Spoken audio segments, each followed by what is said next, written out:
Так, 7 май бүгін мына Лейлек району Жаңжар айыл өкмөтү Притча өргү. Турциянын Притча деген өргү. Руслан деген баланы алып өткен элек. Мына пышып биринчи партиясыны 6-сыда жөнөттүк. Мына экинчиси дагы Кудай кааласа мына даяр жылышка даяр болуп калды. Şu кыргырамын 250 сомдон бердик. Кудай кааласа булар дагы уже даяр болуп калды. Ушундай жамаат ушундан эгиңиздер. Şu көчөттөрдөн. Мына Жаңжар айыл өкмөтү жаштык айылы Миңжитауындагы Притча өргү экен. Притча өргү. Салыштык караңыздар. Притча бул.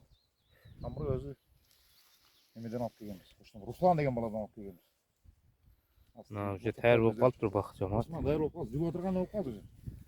6 май 2024. 3-жылгы неме? Бак. 3-жылгы бак. Шунан эгиш керек. Жамаат. Шуло чүз керек. Шуну көбөйтүңүздөр жамаат Жаңжар айыл өкмөтү.